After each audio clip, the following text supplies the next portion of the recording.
TNT news, জনগণের power house.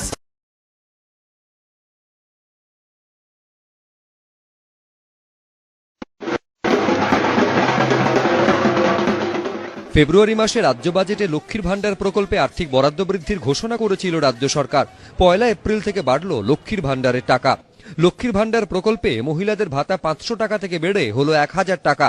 তফসিলি জাতি উপজাতির মহিলাদের জন্য লক্ষ্মীর ভাণ্ডারের টাকা 1000 থেকে বাড়িয়ে 1200 করা হলো। লক্ষ্মীর ভাণ্ডারে বরাদ্দ বাড়তেই প্রতিবাদের সন্দেশখালীতে উঠল সবুজ আবির। নাচে গানে মাতলেন সন্দেশখালীর মহিলাদের একাংশ। যারা কি অন্যায় করেছে তাদেরকে সাজা দিক, সেটাই আমরা চেয়েছিলাম। কিন্তু আমরা এই পার্টির বিরুদ্ধে আমরা চাইনি, আমরা যে পার্টি আছি সেটাই আমরা থাকতে চাই। লক্ষ্মীর ভাণ্ডারে ভাতা বৃদ্ধির খুশিতে প্ল্যাকার্ড হাতে ব্যারাকপুরে তৃণমূলের নেতৃত্বে মিছিল করেন মহিলারা। এটা আজকে প্রমাণিত হলো বাংলার বুকে যে মমতা বন্দ্যোপাধ্যায় যা বলে তাই করে। তাই আজকে সব মা বোনেদের শুভেচ্ছা যে আজ থেকে তারা 1000 টাকা করে পাবে। দর্শক শুনুন। 500 টাকা নিয়ে কি হবে, যেখানে মহিলাদের সম্মান থাকছে না, আর 500 টাকা হাত পেতে নেওয়াটা উচিত না। আমরা চাই চাকরি, কর্ম চাই, বেকারদের চাকরি চাই। আর 500 টাকা তো 500 টাকার জন্য কত মহিলাদের সম্মান যাচ্ছে, এরকম চাইছি না। আমরা চাই বেকার যারা আছে চাকরি পাক, কর্ম চাই, আর কলকারখানা চাই। ভিক্ষাবৃত্তিতে প্ররোচিত করে, তাদের নিজেদের কোনো মান সম্মান আত্মসম্মান জ্ঞান নেই। তারা বলতে থাকে যে আমরা তোমাকে কিছু টাকা দিচ্ছি, তার বিনিময়ে তোমরা আমাকে ভোট দাও। আরেক প্রশ্ন হচ্ছে কার টাকা? এই যে লক্ষ্মীর ভাণ্ডারের টাকা আপনারা পান, এই টাকা কার টাকা? মমতা ব্যানার্জির পৈতৃক সম্পত্তি তো নয়, অন্য কারো সম্পত্তি নয়। এটা পশ্চিমবঙ্গের মানুষের যে ট্যাক্সের টাকা, পশ্চিমবঙ্গের যে ফান্ডে জমা পড়ে, সার্বজনীন ফান্ড, সেখান থেকে দেয়া হয়। ফলে কেউ যদি বলতে থাকেন যে আমি যেহেতু তোমাকে প্রতি মাসে 1000 টাকা বা 1200 টাকা করে দিচ্ছি, তুমি আমাকে ভোট দাও, তাহলে এই উত্তর আপনারা দেবেন যে হ্যাঁ টাকা আমরা পাচ্ছি, টাকা আমরা নিচ্ছি, কিন্তু আমরা ভিখিরি নই। তুমি কি দয়া করে আমাদের টাকা দিচ্ছ? এই টাকা আমাদের প্রাপ্য। শুধু একটা তথ্য আপনাদেরকে দিয়ে যাই। একজন প্রখ্যাত অর্থনীতিবিদ, বাঙালি, প্রেসিডেন্সি কলেজের ছাত্র, এখন বিদেশে থাকেন এবং পড়ান, তার নাম প্রণব বর্ধন। এই প্রণব বর্ধন বহুদিন আগে, অন্তত 10 বছর আগে, একটা প্রথা ভারতবর্ষে চালু করতে চেয়েছিলেন, প্রতিটা পরিবারের জন্য 7500 টাকা। তখনকার দিনে প্রতিটা পরিবারের জন্য। এই যদি ব্রেন চাইল্ড কারো হয়ে থাকে, এই লক্ষ্মীর ভাণ্ডার যেখানে অতি অল্প টাকা দেয়া হয়, সেই ব্রেন চাইল্ড, সেই প্রণব বর্ধনের ব্রেন চাইল্ড, মমতা ব্যানার্জির কোন চামচার বা মমতা ব্যানার্জির ব্রেন চাইল্ড নয়। এটা আপনাদের জ্ঞাতার্থে আমি জানিয়ে রাখলাম। আপনারা সবাই মোবাইল ইউজ করেন, গিয়ে শুধু প্রণব বর্ধন ক্লিক করবেন, গুগলে গিয়ে সার্চ করবেন, ইউনিভার্সাল ইনকাম সার্চ করবেন, দেখবেন 7500 টাকা প্রতিটা ফ্যামিলির জন্য তিনি বহুদিন ধরে বলে আসছেন।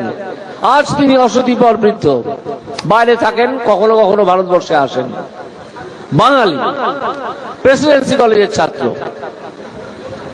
এই যে আইডিয়া, এই আইডিয়াটা চুরি করে মাত্র 1200 টাকা বা 1000 টাকা দেওয়ার অঙ্গীকার করে এই চোর ছেচরের সরকার তৃণমূল, যেন এটা ঘুষ দিচ্ছে।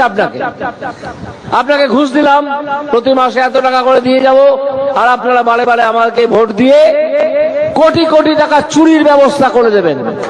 আমি ভোটের প্রচার পরেই করব। সুব্রতকে সম্বর্ধনা জানালাম, বাকি যা যা কাজ সব করব। আপনারা দেখতে থাকুন। বড় বড় নেতারা বিরাট হল বেড়ালেই সঙ্গে বিরাট ব্যাপার, দেখে নেবো, সব ভোট করে নেবো। রাতারাতি এসব হবে না। এবারে 6 জন করে কেন্দ্রীয় পুলিশ প্রতি বুথে ওয়েব ক্যামেরা থাকবে। যে সামনে বেরোতে পারবেন বেরোবেন, আর যে বেরোতে পারবেন না সামনে, ওদেরকে চোখ মারবেন, ভিতরে গিয়ে পথে টিপে দেবেন। ইভিএমে ভোট, ভিভিপ্যাট যুক্ত। আমরা বুঝে নেব ইঞ্চিতে ইঞ্চিতে।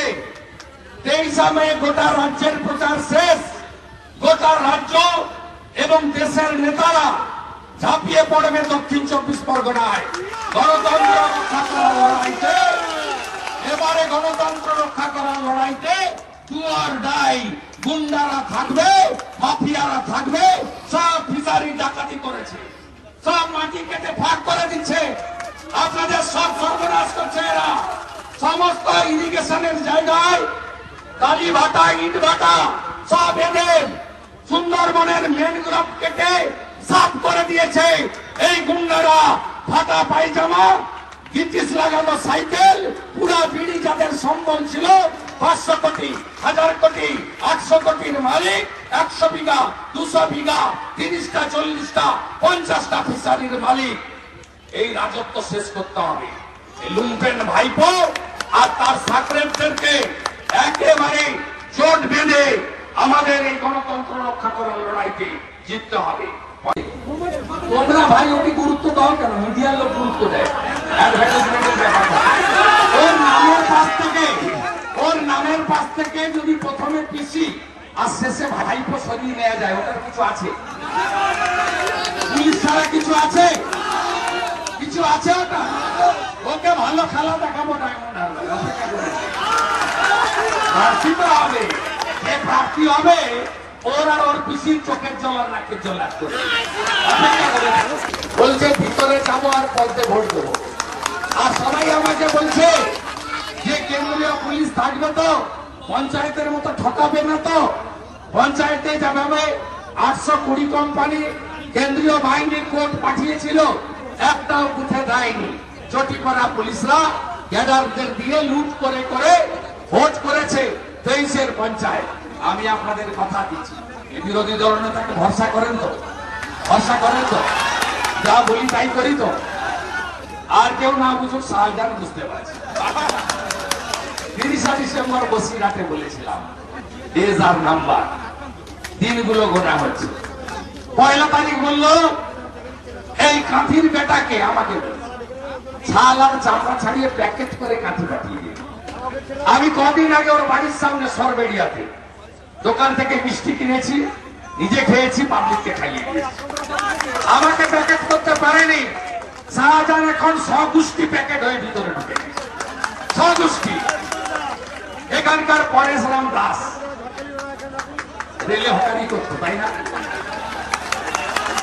15 টাকার রিচার্জ করতো, তাই না? হকারিটা খারাপ কিছু না।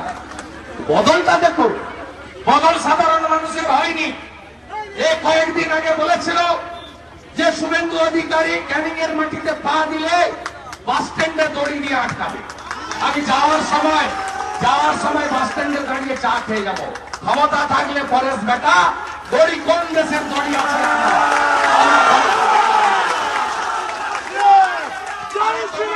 মমতা ব্যানার্জি দিদি থেকে দিদিমা হয়ে যেত যদি এই বন্ধা না থাকতো, নন্দীগ্রাম না হতো, তাহলে তো তোমার মতো মালিক কোনদিনও মুখ্যমন্ত্রী হতে পারত না।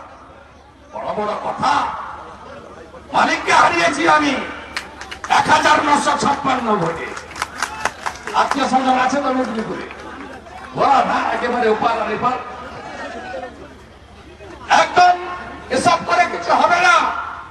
আর এবারের ভোটটা কি করে করবো? দাঁড়িয়ে দাঁড়িয়ে দেখবে গণেশ দাঁড়িয়ে দাঁড়িয়ে দেখবে রাজাগাজী, বাসন্তী, হোসেন শেখ, বড়মস্তান, জেলিয়াখালী ওপারে শাহজাহান ওকে ওখানে জমি দখল করিয়েছে। সব দলিল আমার কাছে আছে। শাহজাহানের বাবার নামে যে ট্রাস্ট, সেই ট্রাস্টের জমি সব হোসেন শেখের নামে করেছে। শাহজাহানের কেসে হোসেন শেখও যুক্ত। হোসেন শেখ একটু ধীরে চলো, এখনো সূর্য ডুবেনি। আস্তে আস্তে চলতে হবে। এইসব মস্তানি মাতব্বরি আমরা অনেক দেখেছি, এই জিনিস ভবিষ্যতে করতে যাব না। আপনারা ভরসা রাখেন তো? 21 সালে ভোটের পরে কেন্দ্রীয় মানবাধিকার কমিশন এসেছিল কোর্টের নির্দেশে, 19টা গুন্ডার নাম বলে গেছে, তার মধ্যে 3টে গুন্ডা জেলে আছে, কেষ্ট মন্ডল, শাহজাহান শেখ, জ্যোতিপ্রিয় মল্লিক নাম তার বালু। আপনাদের সব চাল আর গম খেয়ে ফেলেছেন। আর ওপারে সাতক্ষীরা, বাংলাদেশে সব সাতক্ষীরাতে পাচার করেছে শাহজাহানকে। 3টে জেলে গেছে, এখনো 16টা বাইরে আছে। এই 16টার মধ্যে 2টো নাম আছে এই জেলা, শকত মোল্লার নাম আছে, জাহাঙ্গীরের নাম আছে। 61টা মামলা হয়েছে সিবিআই, 61টা মামলা হয়েছে। আসতে পয়লা বৈশাখ আসেনি, চৈত্র মাস চলছে। ভরসা রাখেন তো? 49টা দলিল তো আমি বের করেছি, কংসার 49টা দলিল তো আমি বের করেছি। ওর মা মৌরিবালা মন্ডল প্রধান 75 কোটি টাকা মানরেগায় ঝেড়েছে, তো আমি বের করেছি ওই ভিতরে। আরে আপনাদের বিরোধী দলনেতাকে যে কাজের জন্য পাঠিয়েছেন আপনারা, ওই কাজটা আমি প্রতিদিন করি, 24x7 করি। সিপিএম এর বিরোধী দলনেতা ছিল না সেটিং, আমার ভোট কাটার জন্য লড়ছে। সেখানে কি কোদাল বেঁচে আছে? একদম ভোট দিবেন না পুরনো বামপন্থীরা, একদম ভোট একদম দিবেন না। পারবে না এরা লড়তে পারবে না, এই গুন্ডাদের সোজা করতে পারবে না। যদি কেউ পারে, তার নাম নরেন্দ্র মোদী পারবে, অন্য কেউ পারবে না।